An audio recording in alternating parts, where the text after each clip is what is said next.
Let's start with the name of Queen Nefertiti. Nefertiti means the beautiful one is coming, or the beautiful one has come. And the parentage of Queen Fertitti is unrecorded. Her parentage, her family. Actually, we have many suggestions.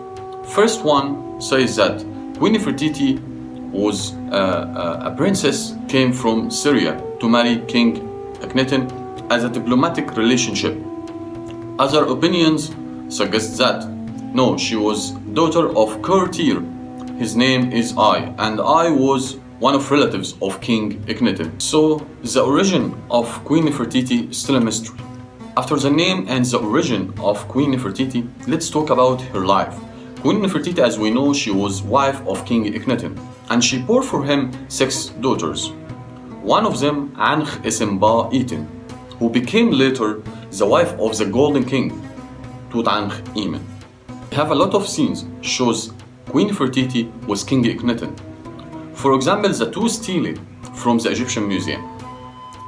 This one, for example, shows the royal family, King Akhenaten and Queen Nefertiti, and the 2 of their daughters, and all of them worshipping God Eden, making offering in front of God Eden.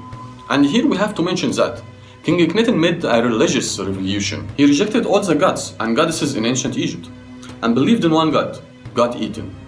The solar disk is the sun, descending from the solar disk rays, and this rays holding the Ankh sign of life. This was the form of the new deity of King Akhenaten. He also neglected and left the capital of ancient Egypt, Thebes, and he started and established a new capital in Elmenia, and he called it Akhet Eden, which means God Eden in the horizon. Queen Nefertiti played an important role in this new religious revolution. She supported her husband and she worshipped God Eden alongside her husband. Also, she served as a female element in this new sacred triad, God Eden and King Akhenaten and the Queen. This was the new sacred triad in Tell al-Amarna in Akhet Eden. As we mentioned before, after the 12th regnal year of King Akhenaten, Queen Nefertiti has disappeared. Where is her mummy and where is her burial place? Actually, the simplest inference for her disappearance is that the queen is simply died. But actually there is no evidence of her death, and there is no evidence that she was ever buried in Tell al-Amarna in Akhet Eden. We have many other theories about the disappearance of Queen Nefertiti. For example, some Egyptologists suggested that after the 12th regnal year of King Akhenaten, the queen separated from King Akhenaten and she left him and went to Thebes to live there. But now this opinion is rejected. Others have suggested that the queen outlived her husband and she took the name of Smenech Kara and ruled the country as a female king before handing the throne to King Tutankhamun. But in the 20th century, a male mummy discovered in the Valley of the Kings, and this mummy identified as brother of King Tutankhamun, Smenech Kara.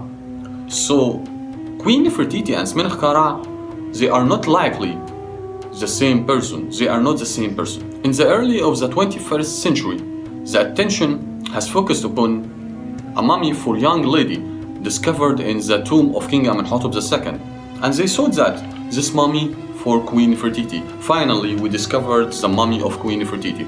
But now we are sure from that this mummy is too young to be the mummy of Queen Nefertiti. The conclusion is the mummy of Queen Nefertiti is still undiscovered. I want to know your opinions and your theories about the burial and about the place of the mummy of Queen Nefertiti. We can't talk about Queen Nefertiti without mentioning her adorable bust now displayed at Berlin Museum.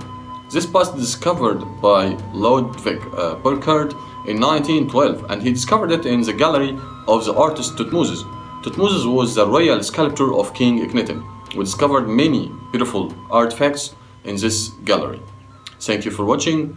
I hope you enjoyed my video, and stay tuned for more videos about ancient Egypt and about the Grand Egyptian Museum. I'm Carlos and this is Mirror of Guidance.